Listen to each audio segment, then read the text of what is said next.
The world is in chaos. Storms rage, both literal and metaphorical. Economies collapse, wars break out, injustices rise like tides. And through it all, you're expected to keep going, working, caring, providing, surviving. It's overwhelming, because most of it is far beyond your control. But here's the quiet truth most people overlook. While you can't control the world, you can take back control of yourself, and that changes everything. In this noisy, unpredictable, sometimes painful world, the most powerful change starts within. You may not be able to stop a war or prevent a market crash, but you can decide how you show up. You can change your mindset, your reactions, your habits, your priorities, your entire internal world. And that's not all. Even beyond yourself, you still have influence. Your voice, your money, your actions, they matter. But to use them wisely, you need clarity. You need to know what to fight for and when to let go. That's why in today's video, we'll explore 8 powerful Stoic techniques. Ancient wisdom that's just as relevant now as it was 2,000 years ago. If you want a focused life, a centered mind, and unshakable calm in the face of chaos, this is your roadmap. Technique 1, the foundation, focus on what you can control. Let's begin here. You must focus on what you can actually control. This single principle is the foundation of all Stoic thought and of any real peace in life.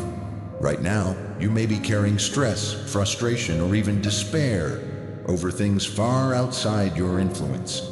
The price of gas, your coworker's attitude, the global economy, the weather, the fact that Netflix canceled your favorite show.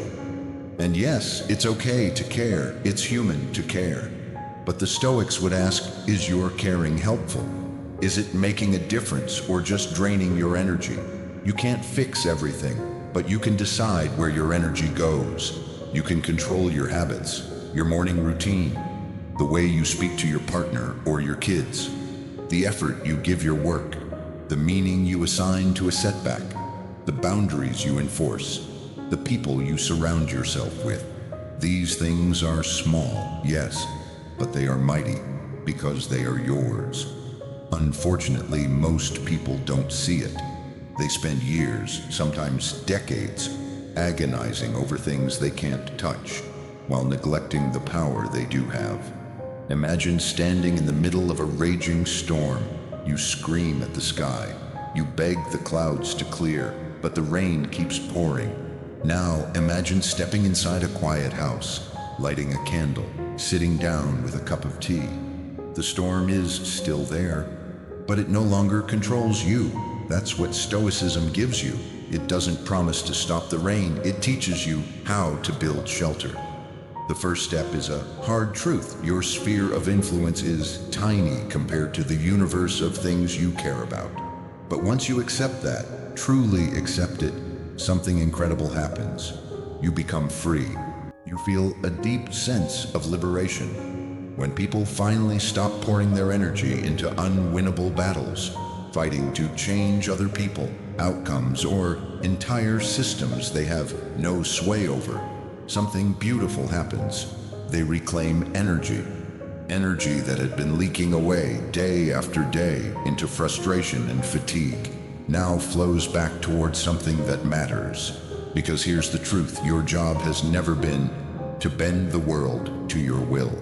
You're not here to control the uncontrollable. You're here to master the art of focusing your limited energy where it can actually do something.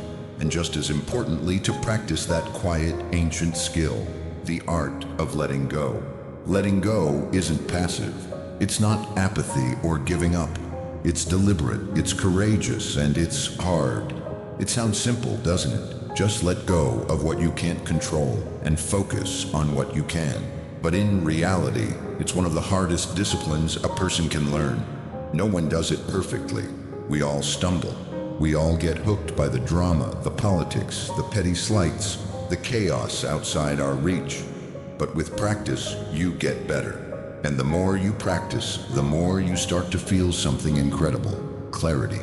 You begin to see what really deserves your attention and what doesn't. And that brings us to our second point. Because while it's true you can't control everything, here's the good news. There is a lot you can control. Technique 2, reclaiming true power.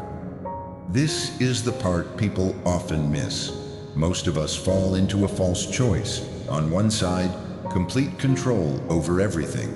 On the other, total helplessness. And because we can't have full control, we default to feeling powerless. But that binary is a lie. The truth is much more complex and much more empowering. You have tremendous power to create meaningful change. But here's the catch. It's not usually where you've been looking. It's not out there, trying to shift the gears of politics or fix other people's attitudes. It's in here, in your actions, your choices, your responses. When you fixate on what's beyond your reach, your real power sits idle, unused, gathering dust like an old tool in the back of the shed. Meanwhile, what is within reach? Your morning habits, the tone of your conversations, the way you handle stress, the people you support, the standards you uphold. These may seem small, but practiced consistently and deliberately, they can move mountains. That's where your true influence lies, not in grand gestures, but in everyday persistence. Most people understand this in theory. They nod when they hear it. They post quotes about it. But when life hits, they forget. They swing between hopeless resignation. Nothing I do makes a difference. And magical thinking. If I just worry enough, maybe it'll work out. Neither of those responses leads to change. Change is not about worrying harder. It's about working smarter. It's about showing up day after day with intention, with strategy, with patience. Because real change, change that lasts, comes from small, methodical actions in places where your effort actually ripples outward. It's not glamorous, it's not dramatic, but it works. That's why effective people don't waste their lives shaking their fists at the sky. They don't get caught up lamenting what they can't fix. Instead, they find the places where their touch makes a difference. Then they push, with clarity, with force, and with relentless focus. They identify the lever that moves the system, and they pull it over and over until something shifts. So stop wasting your strength on immovable objects. Stop burning out trying to push walls that won't budge. Instead, look for the door. Find the pressure points that actually respond to your effort, and lean in. That's where your strength belongs. And here's the thing. To do this well, you need perspective. That leads us straight into our third point, one that ties everything together. Because if you're going to change anything at all, you need to zoom out. You need to see the bigger picture. Without perspective, you'll stay stuck in the weeds, caught in the little things. The sarcastic email, the coworker's promotion, the awkward moment when your voice cracked during the presentation. These moments expand and consume your entire emotional landscape until that's all you can see. This is tunnel vision, and tunnel vision kills progress, but it doesn't have to. In our next point, we'll explore how to regain perspective and rise above. Because sometimes the most powerful thing you can do is take a step back. Technique 3, the view from above. We often blow small troubles out of proportion, turning a molehill into a mountain, while completely losing sight of the real mountains all around us. The ancient Stoics had a remedy for this. They practiced what Marcus Aurelius called the view from above, a mental exercise that lets you zoom out and see your life, your problems, and everything else from a broader perspective. Imagine yourself rising above your day-to-day struggles, looking down on your life like from a great height. Suddenly, those worries shrink. They become less overwhelming and easier to understand. Now try this with your own life. Yes, you face difficulties. Maybe you lost your job, or a plan failed, or a relationship faltered. But is that the whole picture, or just a small part of a much bigger story? Pause and take stock. You've had a job before, which means experience and the possibility to find a new one. You have education, old professional contacts, maybe some ideas on how to make money. You might have savings, even a home. All of these, big or small, are part of your life too. They balance out the negatives. If you never zoom out, you risk living your entire life fixated on daily annoyances. An unkind look, a misunderstood comment, a small failure. These can balloon until they consume your emotional landscape. No wonder anxiety feels crushing. Without perspective, even minor setbacks seem apocalyptic. But when you cultivate the view from above, you see the whole picture. Not just your problems, but the interconnected web of your life, including the good parts. You start recognizing patterns. You understand that suffering is universal. You grasp how temporary everything really is. Next time you feel overwhelmed, try this. Close your eyes. Picture yourself rising higher and higher. You see your home, then your neighborhood, your city, your country, and finally the earth, a tiny blue dot in the vast cosmos. And right there, in the middle of it all, is you, living, feeling, growing. Now look back down at your worries. They're still there, but they no longer swallow your entire mind. Carry this wisdom with you as you land back in reality, because the balanced whole is always there, just waiting for you to look up and notice. Yet, for all its optimism, Stoicism is deeply rooted in realism. In life, you will encounter obstacles. That leads us to our fourth point. The obstacle is the way. Embrace what blocks you. Marcus Aurelius, the great Stoic philosopher and Roman emperor, said this. Let's explore what it means. Technique 4, the obstacle is the way. It sounds paradoxical, but it's one of Stoicism's most profound insights. Obstacles reveal opportunities we might otherwise miss. They force us to develop new skills and strengths. They test and refine our character. Often, resistance points us toward the right path. So next time you find yourself banging your head against a wall, stop and really look again. What you see as a roadblock might actually be a signpost pointing directly to your growth. Most people, when faced with obstacles, retreat. They complain. They convince themselves the universe is against them. That's nonsense. An obstacle isn't proof you should quit. It's a light shining on exactly where you need to focus. Think about how muscles grow. They develop only when they encounter resistance. No resistance, no growth. Your life's obstacles function the same way. They're resistance training for your character, creativity, and resilience. If your career feels stuck, that's information. It tells you where your skills need development. So stop seeing obstacles as enemies. See them as teachers, harsh but honest, picking up from where we left off. Life's obstacles aren't just random setbacks. They're precise signals showing us exactly which parts of ourselves need work. For example, relationship troubles. They shine a spotlight on emotional areas where you need to grow stronger, to become more patient, more understanding, or more resilient. Health problems? They reveal the exact ways you might have neglected your body's needs. Reminders that it's time to listen, to nurture, and to act with care. These obstacles aren't cosmic accidents or punishments. They are teachers, harsh but necessary. And yes, the transformation they demand won't be easy.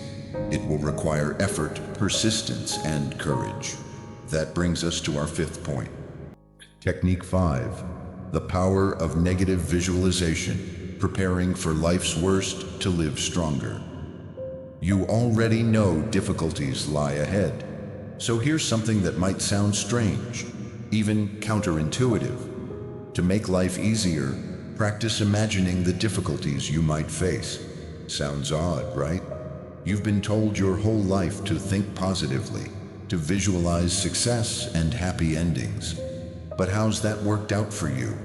Hasn't life still caught you off guard? Haven't you been blindsided again and again by unexpected challenges? So why not try a different approach? The Stoics had a radically unique practice called premeditatio malorum, the premeditation of evils. They deliberately imagined worst-case scenarios, not to bring them into reality, but to prepare themselves mentally for whatever might happen. Most people avoid thinking about potential disasters. It's uncomfortable. It feels like tempting fate. There's a superstitious belief that imagining something bad might somehow cause it to happen. But this only traps us in a fantasy world, a place where only the good things we crave ever come true. The problem is, that's not reality. Your thoughts don't control external events, but they absolutely control how you respond to them. Try this now. Take something you value deeply. Your job, your relationship, your health, your home. Now vividly imagine losing it. Picture the first day after it's gone. What do you feel? What do you do? What's the first week like? This practice is clarifying. It strips away the dangerous delusion that what you have is guaranteed. It reminds you that everything in your life is effectively on loan from the universe, including your very life itself. When you regularly visualize potential losses and difficulties, something remarkable happens. First, you develop contingency plans that make you genuinely resilient. Second, you start appreciating what you have with much greater intensity and gratitude. Third, you discover that even your worst fears, once faced head-on, lose much of their power over you. The strongest, most bulletproof people aren't those who avoid negative thoughts. They're the ones who've stared their worst-case scenarios in the face and said, "Even this, I can survive." So next time anxiety creeps in, the fear of what might go wrong, don't push it away. Instead, examine it thoroughly. Ask yourself, what would I do if this actually happened? This brings us to our sixth point. Technique 6. Memento mori. Remember death to fully embrace life. Memento mori. Remember death so that you may truly live. Most people act as if they have unlimited time. Wake up. Your time is running out.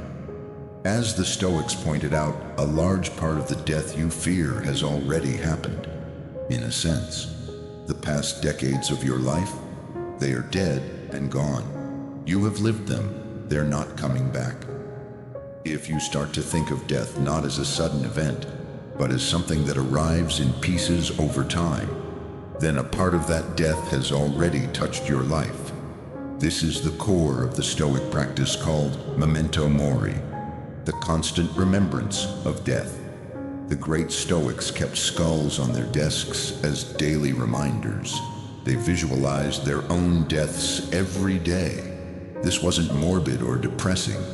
It was a way to keep life's fleeting nature at the forefront of their minds. Most people, by contrast, live as if they will never die. They waste precious decades chasing after meaningless things, believing they have endless time to eventually get to what truly matters. But this kind of willful ignorance offers no protection from the inevitable. Here's the truth. Confronting your mortality doesn't drag you down. It energizes you. It strips away the distractions, the superficial concerns, and forces you to face what really matters. So ask yourself, would you waste another minute on petty resentments if you knew your time was almost up? Would you stay stuck in a soul-crushing job?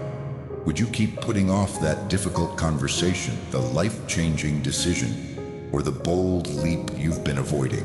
Try this radical shift in perspective. Live every single day as if you had already died, and somehow been given one more chance to experience this moment. Feel the miracle of your lungs filling with air. Notice the extraordinary beauty hiding inside the ordinary moments. Now that you understand how limited your time truly is, the question becomes, what are you going to do with it? This brings us to our seventh point. Technique 7. Embracing voluntary discomfort, choosing hardship to build strength.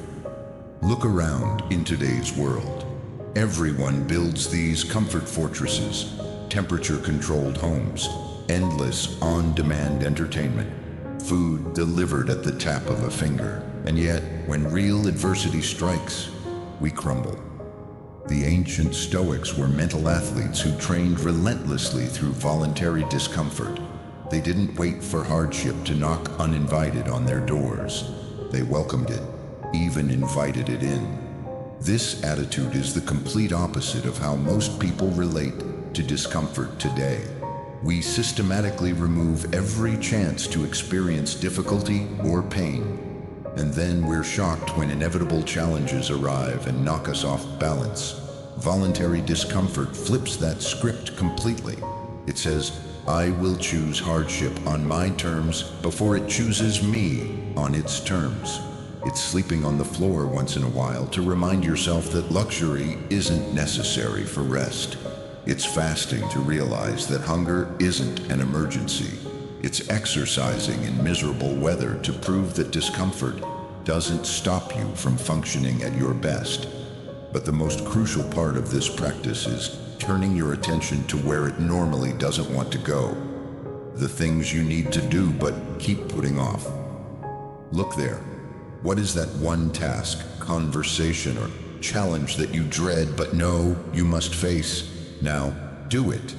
When you deliberately practice being uncomfortable, when you choose the hardest, most meaningful challenge and face it anyway, something remarkable happens. You discover that you can handle what you feared, and just like that, the stress and anxiety tied to it start to dissolve. This is exactly what the most capable, resilient people do every day. The people who succeed aren't those who have faced the fewest challenges. Quite the opposite. They're the ones who have willingly subjected themselves to countless small hardships. Through this steady practice, they build an unshakable confidence in their ability to endure whatever life throws at them. They do the things they don't want to do, and because of that, they vault to the top while others remain stuck. But how do you put all these insights together into a practical daily habit? That brings us to our eighth and final point. Technique 8. The secret to maximum focus. Make lists and get things done. The average mind is like a tornado swirling with competing priorities and half-formed ideas. Maybe you end each day wondering where the hours went, buried under the weight of unfinished tasks. And yet, strangely, many of us resist the simplest solution of all, making a list. You might think lists are basic, boring, or beneath you. Or maybe you make lists, then abandon them, creating fresh ones week after week that quickly gather dust before being tossed aside. I'm here to tell you, that's a mistake. You're not seeing list making for what it really is. Superpower. Your brain is an incredible idea generator, but a terrible storage system. It was never designed to hold an entire life's worth of commitments and tasks. A list is a strategic psychological intervention, a way to trick your distractible brain into sustained focus. It's how you turn fleeting intentions into concrete reality. Your mind craves structure, your intentions crave commitment, your projects crave completion. The humble list answers all three. Start simply. Make one list. Keep it visible. Review it daily. Choose what goes on it carefully. Mark the most important things. Then start working down that list, step by step. It's that straightforward, and it's just as effective. People who make lists focus better and get far more done. So start today. Watch how your productivity and clarity improve. Your future self will thank you. Now, to take it from the top, here are 8 powerful techniques to reclaim control of your mind and your life. 1. Focus on what you can control. 2. Reclaiming true power. 3. The view from above. 4. The obstacle is the way. 5. The power of negative visualization. Preparing for life's worst to live stronger. 6. Memento mori. Remember death to fully embrace life. 7. Embracing voluntary discomfort. Choosing hardship to build strength. 8. The secret to maximum focus. Make lists and get things done. In conclusion, begin by accepting what you can and cannot control. Then channel your energy where it truly matters. And most importantly, don't waste your finite time on things beyond your influence. Start small. Try just one of these techniques today. See how it feels, build on it one day at a time, and keep growing. If you found value in today's video, please give it a thumbs up and share it with others who might benefit from the timeless wisdom of Stoicism. Don't forget to subscribe to Stoic Fantastic and hit the notification bell so you never miss a chance to strengthen your mind and take control of your life. Your journey toward inner peace and resilience is just beginning, and I want to walk that path with you. Drop a comment below. Tell me which technique resonated the most or what topics you'd like us to explore next. Together we can build a community grounded in clarity, focus, and strength. Remember, every step you take toward mastering your mind brings you closer to living your best life. So join us, stay curious, and keep growing. This is Stoic Fantastic, where ancient wisdom meets your modern journey.